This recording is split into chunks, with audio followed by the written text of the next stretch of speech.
Friends, आज हम लोग पढ़ेंगे टाइम एंड वर्क। जैसा कि आप सबको टॉपिक पढ़ के समझ आ रहा है कि आज हमारा चैप्टर का नाम है टाइम एंड वर्क। तो फ्रेंड्स, ये चैप्टर बहुत इंपॉर्टेंट है क्योंकि ये वाला चैप्टर बहुत सारे चैप्टर से कोरिलेटेड है। किस किस चैप्टर से? Pipe and system, work and wages, वो सारे चैप्टर इसी से कनेक्ट होके पढ़ते हैं। तो ये हमारा मैथ्स का फर्स्ट चैप्टर है, तो प्लीज इसे बहुत कंसेंट्रेशन के साथ और एकदम बेस से मैं आपको पढ़ाने वाली हूँ, तो बहुत तरीके से पढ़ना। कुछ भी नहीं है इसमें, बहुत इजी तरीके से मैं आपको एक्सप्लेन करने वाली हूँ। तो friends, let's start this chapter.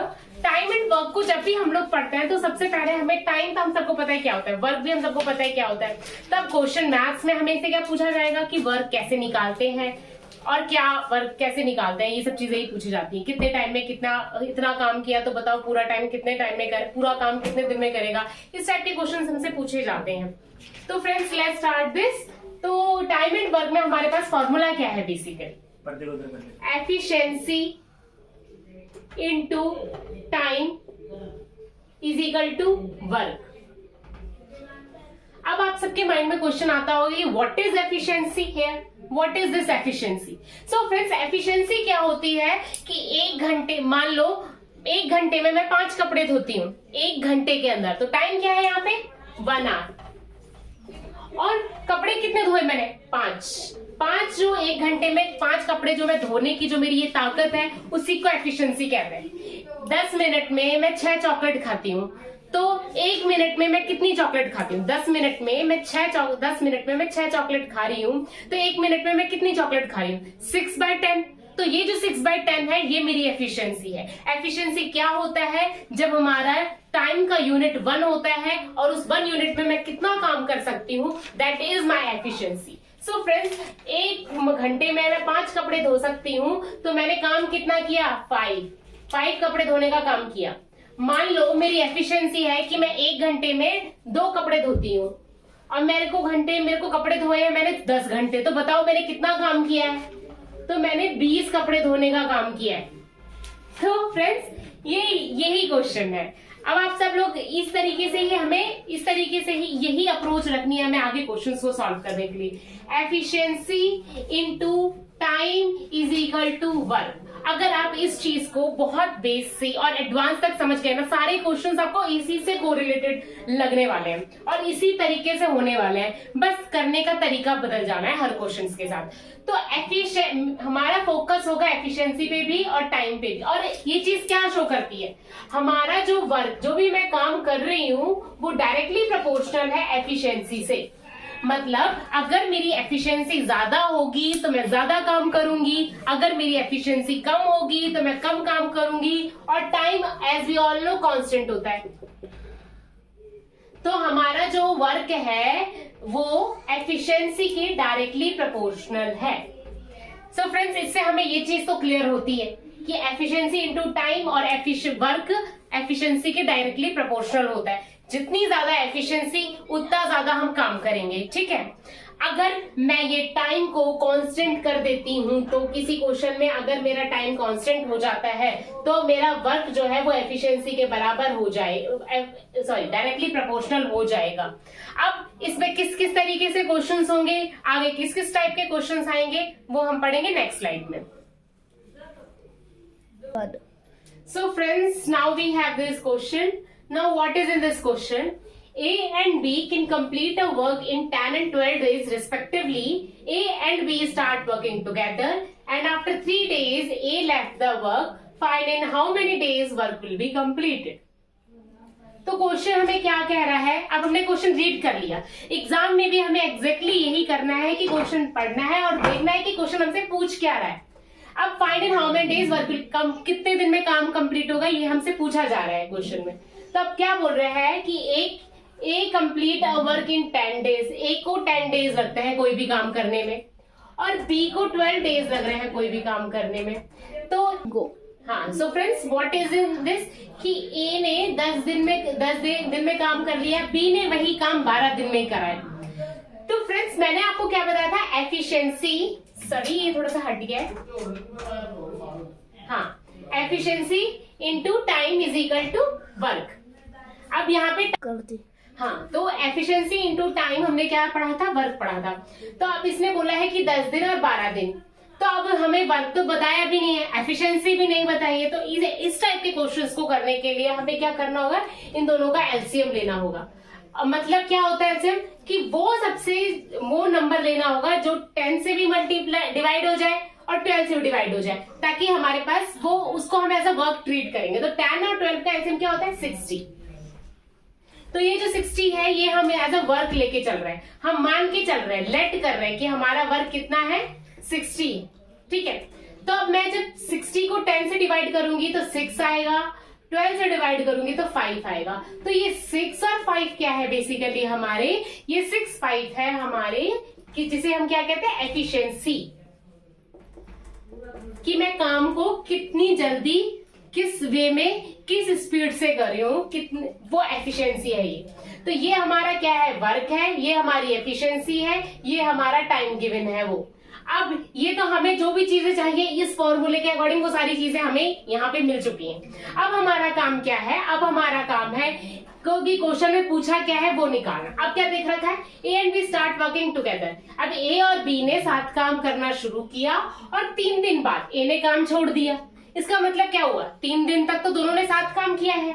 अब 6 + 5 कितना होता है गाइस, 11 इंटू 3 एफिशिएंसी का सम इंटू मल्टीप्लाई बाय टाइम, वो क्या होगा, वर्क कितना उन्होंने 3 दिन में कितना काम कर लिया, 33 काम कर लिया।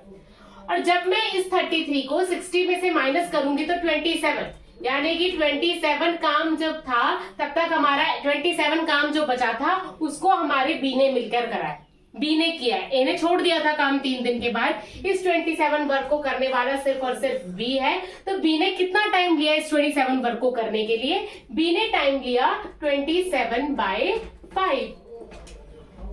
तो बी ने टाइम लिया 27/5। तो ये क्या चीज शो कर रहा है कि बी ने 27/5 in how many days work will be completed. अब बी ने ए के छोड़ने के बाद 27/5 टाइम लिया है और कितने दिन में काम, ये तो बी ने टाइम लिया और स्टार्टिंग में जो 3 दिन काम किया वो भी, और इसको मैं क्या लिख सकती हूँ, 5 2/5।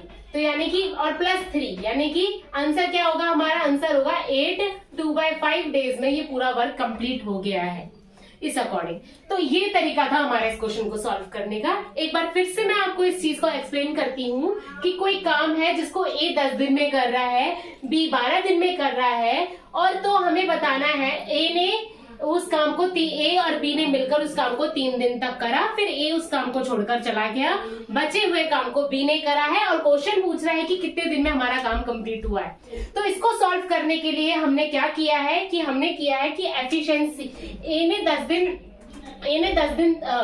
10 दिन में काम कर सकता है, वो बी 12। तो हमने क्या किया, वर्क को लेट किया है। अब वर्क को मैंने ऐसा नंबर लेट किया है कि जिससे मैं जब 10 और 12 को डिवाइड करूं तो मेरे पास सिंपल नंबर आ जाए, जिससे मेरी कैलकुलेशन हार्ड ना हो। यही चीज हमें एग्जाम में करनी है कि हमें वही नंबर लेना है जो इन दोनों से डिवाइड हो जाए। यहाँ पे हमें इजीली दिख रहा है कि वो नंबर 60 है। 60 को जब मैंने 10 से डिवाइड करा तो 6 आया, 60 को मैंने 12 से डिवाइड करा तो 5 आया। ये 6 और ये 5 हमारी एफिशिएंसी है, ये हमारा टाइम है, ये हमारा टोटल वर्क है। तो ये चीज तो अब हमें मैंने जो फॉर्मूला बताया, efficiency into time is equal to work, तो अब मेरे पास ये तीनों चीजें आ चुकी हैं। अब मैं क्वेश्चन के अकॉर्डिंग चलूंगी। अब क्वेश्चन क्या बोल रहा है कि ए एंड बी ने वो काम किया, ए और बी ने मिलकर 3 दिन तक काम किया। अब ए की एफिशिएंसी 6 है, बी की एफिशिएंसी 5 है, तो दोनों की मिलकर एफिशिएंसी 11 हो गई। तो 11 × 3 33, मतलब दोनों ने मिलकर 3 दिन में 33 काम किया। जब दोनों ने मिलकर 3 दिन में 33 काम किया तो बचा हुआ काम कितना था, 27। और फिर वो जो बचा हुआ काम 27 था उसको अकेले बी ने किया। कितने दिन में किया ये बता करते हैं। तो बी की एफिशिएंसी, अब देखो वर्क है हमारे पास 27, एफिशिएंसी इनटू टाइम। अब टाइम हमें कितना टाइम निकालना है, और एफिशिएंसी भी हमने यहाँ पे ले रखी है 5, तो 5 यहाँ पे है, तो फिर 5 × टाइम इज इक्वल टू 27। तो टाइम कितना आ गया, 27/5। और ये जो 27/5 है, 27 वर्क को करने में इतना टाइम लगा है। अब इसको मैं सॉल्व कर लेती हूँ तो 5 2/5 होता है। तो बी ने इतना दिन लिया, ए और बी ने मिलकर 3 दिन काम किया, तो टोटल जो टाइम लगा इस प्रोसेस से काम करने को वो लगा 8 2/5। तो हमारा आंसर है 8 2/5। तो now move to next question. हाँ, तो अब हम आते हैं नेक्स्ट क्वेश्चन पे। तो ये क्या कह रहा है, A and B started working together but after some days A left the work and the whole work will complete in 9 days. Find after how many days A left the work if A and B complete the work in 10 and 15 days. तो मैंने अपनी तरफ से कुछ भी नहीं है, ये क्वेश्चन है आपका। तो अब A और B, A काम को 10 दिन में कर सकता है, B 15 दिन में कर सकता है। अब मैं टोटल काम लेट कर रही हूँ कि वो 30 डेज, क्योंकि वो 30 एक ऐसा नंबर है जो 10 को भी डिवाइड कर रहा है, 15 को भी डिवाइड कर रहा है। तो ये 3 डेज, ये 2 डेज, ठीक है। अब 9 दिन में काम कंप्लीट हो गया, कुछ दिनों बाद ए ने लेफ्ट कर दिया है। तो अब क्वेश्चन के अकॉर्डिंग हमने, जब मैंने इस क्वेश्चन को पढ़ा तो क्या बोला इस क्वेश्चन ने, इसने बोला कि कुछ दिनों के बाद ए और बी ने साथ काम करना शुरू किया और कुछ दिन के बाद ए ने काम करना बंद कर दिया, और जो पूरा काम है वो 9 दिन में खत्म हो गया है। तो 9 दिन में खत्म हो गया है, और ए और बी अकेले अकेले जब काम को करते हैं तो ए को 10 दिन लगते हैं, बी को 15 दिन लगते हैं। तो अब हमें क्या फाइंड करना है कि ए ने कितने दिनों बाद काम को बंद किया करना। तो गाइस ये क्या है 10 डेज, ये क्या है 15 डेज, और ये क्या है टोटल वर्क जो मैंने लेट किया है, वर्क मैंने लेट कर लिया है, ठीक है, क्वेश्चन को सॉल्व करने के लिए। ये 3 ए की एफिशिएंसी है, ये 2 बी की एफिशिएंसी है, ठीक है। तो अब क्या कर रहे हैं हम लोग कि कितने दिनों बाद काम को बंद किया ए ने। तो इसका मतलब क्या हुआ कि बी ने तो पूरे 9 दिन काम किया है ना, तो बी ने 9 दिन में कितना काम किया ये देखते हैं हम लोग। बी की एफिशिएंसी है 2 × 9 यानी कि 18। बी ने 9 दिन में 18 काम किया है, ठीक है। अब बचा हुआ काम कितना होता है फिर हमारा 12। मतलब इस 12 काम को करने वाला कौन है हमारे पास, इस 12 काम को करा है अकेले ए ने मिलकर। एक सेकेंड, हाँ, इस 12 काम को करा है ए ने, ठीक है। तब ए ने इस 12 काम को करने के लिए कितना टाइम, कितनी एफिशिएंसी, ए ने 12 काम किए, ए ने किया है 12 काम। अब एफिशिएंसी इनटू टाइम, तो एफिशिएंसी इसकी है 3 × टाइम, तो टाइम क्या है 12, तो टाइम क्या आ जाएगा डिवाइड बाय 3 यानी कि 4, तो यानी कि 4 डेज। ए ने कितने दिन काम करा है 4 दिन, ठीक है। तो 4 दिन में उसने 12 काम किया है और ए का टाइम आ गया 4। तो हम बता सकते हैं कि ए ने कितने दिनों बाद काम को छोड़ा, 4 दिन बाद काम को छोड़ा। तो ये क्वेश्चन मैं एक बार फिर से आपको समझाती हूँ कि ए और बी ने साथ काम करना शुरू करा, कुछ दिनों बाद ए ने काम को करना बंद कर दिया और सारे काम को करने में 9 दिन लगे हैं। तो आप बताइए कि कितने दिन बाद ए ने काम को छोड़ा। अगर वो काम जो है वो ए ने 10 दिन में उस काम को 10 दिन में कर सकता है, बी इस काम को 15 दिन में कर सकता है। तो ए को टाइम कितना 10 दिन लगता है, बी को 15 दिन लगता है। तो मैंने माना कि टोटल टाइम जो टोटल वर्क जो है वो 30 है, तो 10 इसको मैं 30 से डिवाइड करूंगी 3 आएगा, जो कि एफिशिएंसी है ए की। बी की एफिशिएंसी आएगी, जब मैं 30 को 15 से डिवाइड करूंगी 2, तो वो एफिशिएंसी आएगी बी की। तो ये वर्क है, ये टाइम है, ये इनकी एफिशिएंसी, हमारे पास सब चीजें आ गई हैं फॉर्मूले के अकॉर्डिंग। तो अब हमने जब दिमाग लगाया तो हमने देखा कि भाई ए ने काम छोड़ा है, बी ने तो 9 दिन काम किया है ना, तो बी ने कितना काम किया 2 × 9 = 18, तो बी ने 18 काम कर लिया। अब बचा कितना काम, 30 में से 18 माइनस करूंगी तो 12 काम। तो 12 काम किसने करा होगा, ए ने करा होगा। तो 12 काम को करने में ए को कितना टाइम लगा। अब ए की एफिशिएंसी 3 है, टाइम हमें बताना है, तो टाइम लगे 4 दिन। तो 4 दिन के बाद हमारे ए ने काम करना बंद कर दिया। सो फ्रेंड्स, ये क्वेश्चन में आपको थोड़ी प्रॉब्लम आ रही होगी, हम और क्वेश्चन इसी टाइप के सॉल्व करेंगे, आपके सारी प्रॉब्लम्स उससे सॉल्व हो जाएगी। सो अब हम आते हैं नेक्स्ट स्लाइड पे। हाँ, 2 men can build, now ये क्वेश्चन है हमारे पास, 2 men can build a wall in 15 and 20 hours respectively, but if they work together they use 280 less bricks per hour and build a wall in 12 hours. Find the number of bricks in the wall. तो अब हमें number of BRICS find करनी है। तो question में क्या कह रहा है बच्चों, कि कह रहा है कि 2 आदमी एक दीवार को बनाने में 15 घंटे और 20 घंटे लेता है। कोई एक आदमी 15 घंटे लेता है, दूसरा आदमी 20 घंटे लेता है। और जब वो दोनों साथ में मिलकर काम करते हैं, फॉर एग्जाम्पल अगर मैं और मेरी फ्रेंड भी साथ में काम करेंगे तो हम लोग बातें ज्यादा करेंगे और काम कम करेंगे, सबके साथ यही चीजें हो जाती है। तो उससे क्या होता है कि हमारी एफिशिएंसी कम होती है। जब हम एक साथ 2 काम करते हैं तो हमारी एफिशिएंसी ऑफ कोर्स कम हो जाती है। तो अब जैसे एफिशिएंसी कम हुई तो क्या उसे 280 less bricks per hour use करी, और वो क्या करता है उसकी वजह वजह से जो दीवार है वो 12 घंटे में बनके तैयार होती है। तो अब हमें बताना है कि दीवार में कितनी ब्रिक्स यूज हुई हैं। तो क्वेश्चन समझ आया? एक बार मैं फिर से आपको समझाती हूँ कि दो आदमी है, किसी दीवार को बनाने में 15 घंटे और 20 घंटे लेते हैं। अगर वो दोनों साथ काम करते हैं तो उनकी एफिशिएंसी कम हो जाती है, क्योंकि वो बातें करते हैं, घूमते हैं, फिरते हैं साथ में। तो वो 280 ब्रिक्स कम यूज करते हैं पर आवर में, और उन्हें दीवार बनाने में 12 घंटे लगते हैं। तो बताइए कि दीवार में कितनी ब्रिक्स थी। तो now let's start this question guys. तो ए और बी है हमारे पास। ए को लगे 15 घंटे, बी को लगा 20 घंटा। चलो मान लिए दीवार में टोटल काम था 30, तो टोटल काम था 60, सॉरी। तो इसे 4 और इसकी एफिशिएंसी 3, ठीक है। तो इनकी टोटल, और वैसे उसको लग रहा है 12। वैसे दीवार अब जब वो दोनों साथ में मिलके काम करते हैं तो उनको कितना टाइम लग रहा है? 12 घंटे लग रहे हैं। तो 12 घंटे लग रहे हैं तो ए प्लस बी को 12 घंटे लग रहे हैं। तो अब मैंने देखा इसकी एफिशिएंसी 5, तो मतलब ए, और जब वो दोनों साथ काम कर रहे हैं तो उनकी एफिशिएंसी आ रही है 5, और आनी कितनी चाहिए? 7 आनी चाहिए। 4 + 3 7 होता है ना, आनी तो 7 चाहिए उनकी एफिशिएंसी, पर आ कितनी रही है? 5। कितनी लेस आ रही है? 2। वो 2 एफिशिएंसी लेस किस लिए आ रही है? कि वो 280 ब्रिक्स कम यूज कर रहे हैं। तो मतलब एक एफिशिएंसी, एक का मतलब क्या होता है? एक यूनिट का मतलब कितना हो जाएगा? 140। और हमारे पास ब्रिक्स कितनी यूज हो रही है? टोटल 60। तो 140 × 60 जब मैं करूंगी तो मेरे पास क्या आ जाएगा? बताइए क्या आ जाएगा? 8400 ब्रिक्स यूज हुई है उस दीवार में। एक बार फिर से मैं आपको इसी क्वेश्चन को समझाती हूँ कि एक आदमी है, पर्सन ए, उसको दीवार बनाने में 15 घंटे लगते हैं। कोई पर्सन बी है, उसे दीवार बनाने में 20 घंटे लगते हैं। और ए प्लस बी कोई जब दोनों मिलकर काम करते हैं तो उन्हें दीवार बनाने में 12 घंटे लग रहे हैं।